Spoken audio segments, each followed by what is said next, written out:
your ear will be more correct than the guitar itself. And not knowing this means you'll believe something is wrong with you, but that's not true. Hi, I'm Ben Brown. I spent 10 years earning a guitar performance degree and another 10 years simplifying what I learned. I'm here to tell you how this sneaky little guitar lie works. But we're going to go backwards. I'm going to give you the most effective strategy to do something about it. In this little lie that the guitar makes, the biggest offender is in the major third interval. Anywhere you try to play a major third on the guitar, it's going to be a little bit too sharp. We will totally go into it, but let me just share strategies for making the major third interval sound better than your guitar can make it. Option number 1, designate a string to be the string that you play major thirds on. So this happens in bluegrass all the time. They will detune the B string here, and they'll drop it down so that it sounds completely harmonious. You can actually test this playing the 3 open strings here.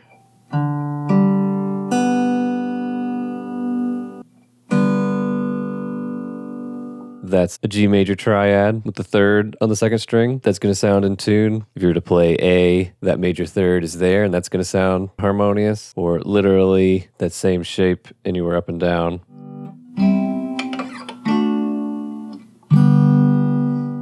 There's pros and cons to doing that. Because I like chords like this, where my major third is on the third string, I enjoy designating this string. And that means I can play these kind of lower, more E-shaped chords here.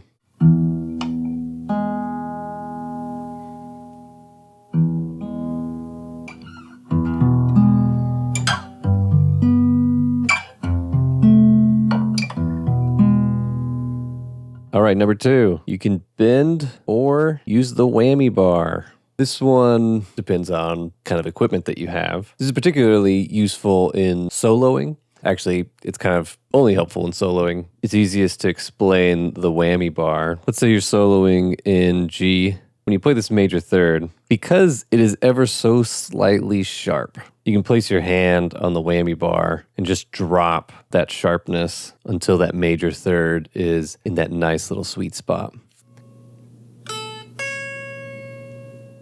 Not everybody is going to have that opportunity. The other option is to bend. The way this one works, instead of playing this major third, you're actually going to place your finger here on the minor third, which will obviously be too flat, but then you'll bend it up. You come from that minor third, and then you bend it up until it is just the right and proper major third, but not fall into that ever so slightly too sharp.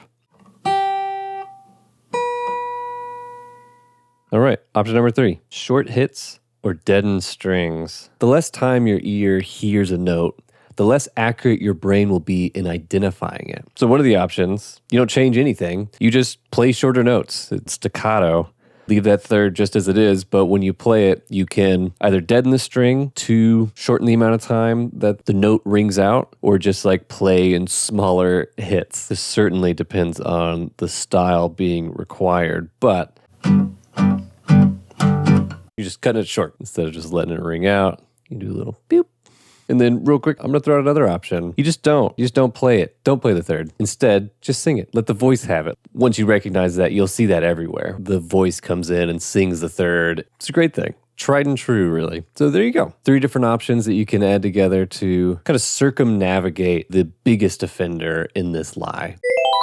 Here's the deal. The guitar lying to you and not actually giving you the right notes is not the only confusing thing. Specifically, when you're fresh out of finishing beginner guitar, there's a lot of things to be confused about. And in fact, most people do really great in beginner guitar, but all their progress ends up hitting a plateau and just totally flattening out. This is a time of frustration. This is a time when people put down the guitar. This is when it picks up dust. After making my way through music school, I believe that there's a better way to overcome this post-beginner plateau and make progress again. That's why I've put together Beyond Beginner Guitar. It's a set of theory-heavy video lessons designed to help the bright guitar player who's stuck on this post-beginner plateau regain momentum and enrich their life with guitar again. If you're like, I want some of that, down in the description, join a wait list by clicking on a link. Go check that out.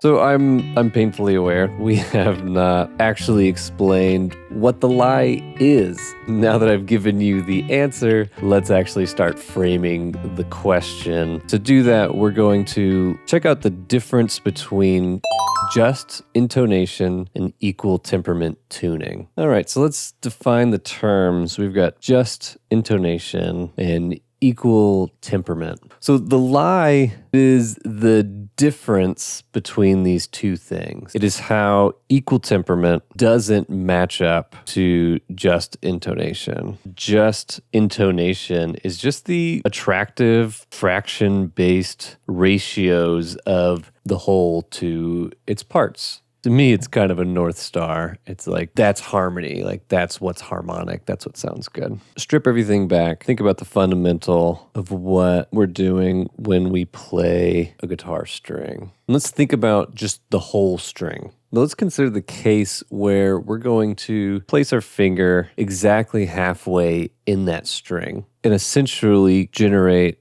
a new string. How would we compare these two things? Generally, you're going to use a ratio. In this case, we have the whole string. We're going to try to compare it to the second new string that we've created, the shorter string. If we were to give this thing a unit of 1, we would know that there is one of those things plus another one generating 2. So the whole is twice of this second shorter string. And in just intonation, that would be written as 2 to 1. I personally would think of it as being like 1/2. That's how you would create this relationship between the whole and this second sound that you're creating out of the whole. This just intonation ratio can actually be recreated on the guitar at the 12th fret, and you will get a honest to goodness 2 to 1 just intonation. If you have a 1/2, it is not too wild to imagine. You could divide this sucker into thirds. You can create this scenario where 3 in the whole and then 2 in the shorter string here, creating a 3-2. This can just about be completed on the guitar by putting a finger on the 7th fret, but it actually will differ as we will get into. If you're thinking in thirds, you could also be thinking in quarters. Split this stuff into 4 equal parts. 4 makes up the whole, and 3 will make up our smaller division here, creating a 4 to 3. You can just about recreate that on the 5th fret. Another may be breaking it up into fifths, giving a 5 to 4 ratio. This is actually the major third here. Out of all these like nice and even ratios, this one you don't get as close as you'd quite want to, but you can put a finger down on the 4th fret and nearly get there. Nearly. Like we said, it'll be a little bit too sharp. Along those veins, I wanted to show you this little demonstration. So this is a quick little snapshot of the full, the half, the division of thirds, division of fourths, dividing up into fifths, and dividing it up into sixths. Just intonation just represents these mathematically attractive, musically attractive, and harmonious divisions of the full string. To give you a breakdown, like if that's an open string, you can play the octave, and you can play the 5th and the 4th and the major third and the minor third.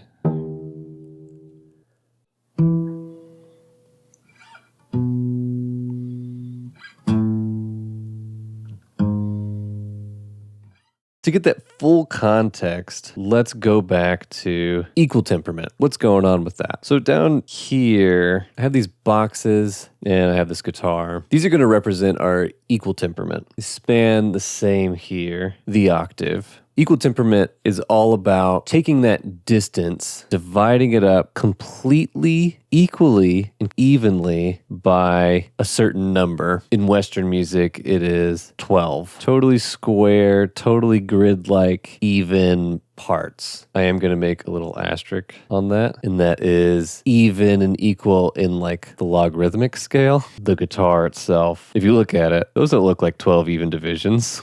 It's log scale. You can look that up. I could definitely not get into that this go. Here is where the discrepancies start to show up. Just intonation and equal temperament. What is going to be the difference? If I was to try to take any things that we learned from the just intonation, like 3/2, will those nice and pure mathematical divisions actually map to this rigid grid of 12? The short answer is no. But to discover that difference, let me introduce the concept of a cent. Still in the equal temperament family, a cent is actually going to be 100 divisions of each one of these 12 steps. So you have like 100 even divisions for the first step, another 100 even divisions of the next, all the way up to 12. So an octave will contain 1,200 cents. If we were to go to like the fretboard, essentially giving a measure of 100 divisions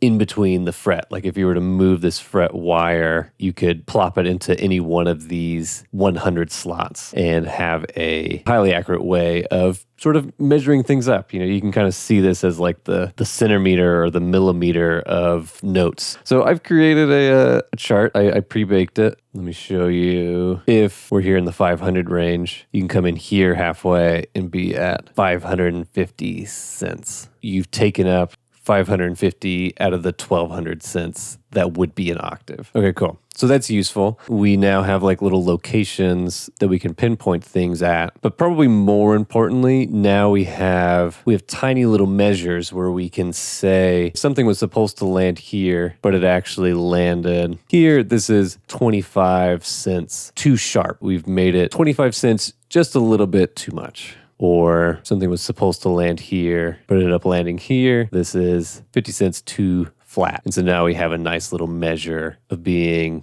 too flat or too sharp. And so what I want to show you is a chart that takes the equal temperament tuning, this like totally even division of the octave, and I want to see how that adjusts if we were to apply the just pure tones. And so for reference, this note right here would be considered about the major third. This right here would start where the perfect fifth would be here on the just portion. So we've actually made an adjustment for this major third. The real ratio, we actually lowered it. We flattened it by 14 cents in that direction. Let's see a little something here. One, we have this nice little even split. Notice this symmetry where it's like this major third and the flat six. You have minus over here and plus over here. Minor third, it's a plus 16. Major six has its minor 16 going on all the way out. Kind of symmetry, but with this like flipping going on. This lays bare the discrepancy. Here's a little chart that goes over exactly what we had talked through. Let's take the perfect fifth interval. The just intonation ratio is a 3:2. It would fit on the 700 mark. But if you were to have the just intonation in cents, the difference between the just and the equal temperament is 2 cents. So what that means is when you're on the guitar and you play perfect fifth like this, the guitar is going to give you 700 cents worth. But if you want it to be exactly right, which is like, this is dubious, I guess, you would need to sharpen that by 2 cents to bring it up to that 702. That's what you're doing. The guitar, if you play a perfect fifth, it'll give you the equal temperament. And if you want to reach just intonation, you're going to need to sharpen it by 2 cents. Just the lightest pulling down of that finger. If you put on a lot of distortion, you can hear it. Or at least you can trick yourself into feeling like you hear it. Sometimes I think I can, but sometimes I think that I'm full of it.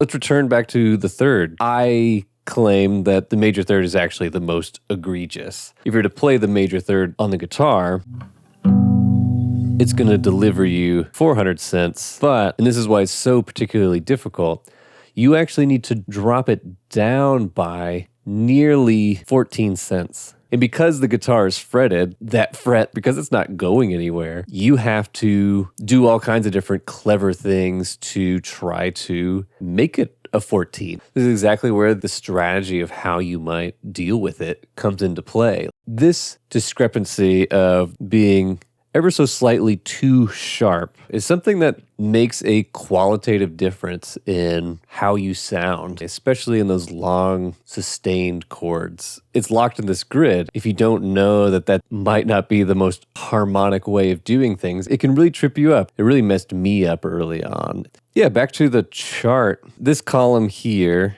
is going to tell you what action you need to take in order to get the just intonation out of the guitar. Green, I've made these green because all you have to do is bend it up a little bit. That's something that's doable. It's something that you can actually make happen. Take the minor third, for instance. One of the nice things about just needing to raise up, you can just bend it, right? Just bend that third. Same case can be made of this like C minor chord. Your fingers are capable of it. Pull this sucker until it sounds like you think it should. If we're looking at it, the minor third, if it gives you 300, and the idea is that you're trying to sharpen it, raise it up by 15 cents. I am going to be honest and say that despite the fact that that's even a larger distance than the major third, I'm much more sensitive to the major third. I think it comes into play so much more often. Honestly, this is the point where I totally welcome the comments of musicians that already kind of knew this. Which one of these intervals do you actually care about? Having the major 7 not be 11 cents flatter, is that a problem? The minor 6 not having it raised up by 13 cents, like, does that bother anybody? If you want the link to this chart, I can put it in the comments, but you'll need to ask for it first because I don't know if anybody cares. All right. Why lie in the first place? What is this compromise even achieving? Why does nobody sit down and have this complicated discussion about why the guitar isn't as accurate as your ear? That your ear may come in and tell you like, hey, that sounds a little bit wrong. And you're like, yeah, it is. It causes problems, right? What does it get us? Equal in temperament gives us a couple of things. One, you can play in every key without retuning. So like, in the olden days, if you played one song and it was in the key of G and you wanted to go into the next song in the key of D, if you tune everything to justify tuning, you would have to retune everything. And concerts used to be set up for that, where they would actually have an intermission. The first half, they'll play in one key, they'll send everybody away, they'll retune the harpsichord or whatever, and then the second half of the concert will be in the second key of the night. And so that's how that was done. And it became pretty awesome when people started to make these compromises so that they could just go from G to D. Now, that doesn't go without its hiccups, because while you can play every key is going to be wrong in the exact same way. All major thirds are going to be 14 cents too sharp, and all perfect fifths are going to be 2 cents too flat. Wrong in the exact same way so that you can adjust to it using like a meta pattern for all the keys. That's useful. You can apply this strategy over everything. The last kind of kicker to it is that like without it, intervals don't perfectly cycle back to the starting pitch over multiple iterations. Let me draw you something. Think about the fifth situation. It's where we kind of cut it into thirds and just intonation land where we're at. It is a 3/2. Let's say this. I'm playing A. I want to play a perfect fifth on top of that. Then I want to play another perfect fifth on top of that. And then I'm going to play another perfect fifth on top of that one. And then so on.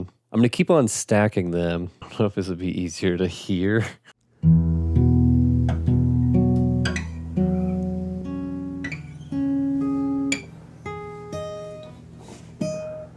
But I'm going to keep on stacking them end to end. When I finally come back to A, will that A end up being consistent, like a true octave to the next A? Thing is, if you run the experiment, the just intonation will not get you what you were interested in, but the equal will. Just intonation You get kind of plus 2 cents every time you iterate on it.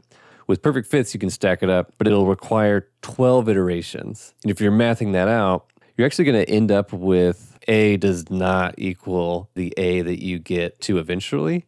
And that difference is going to be 24 cents larger than the original A.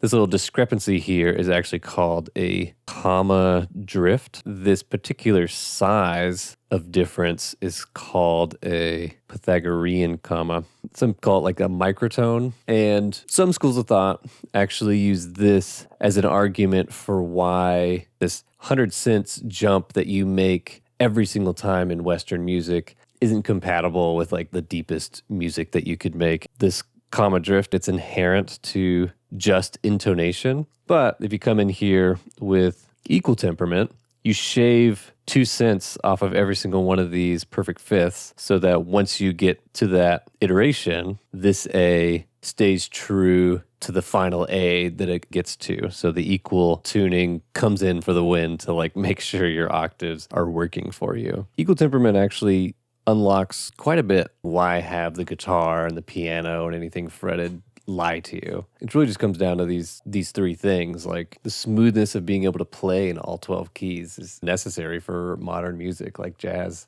And like to have a consistent way that things are wrong is actually quite useful. Not to mention like equal temperament is just required to have those cycles work properly. Of course, you could be somebody like Jacob Collier, who likes to write songs where he will stack up justified intervals, and then he will use that to pivot and change into a different kind of tuning. That's all kinds of craziness.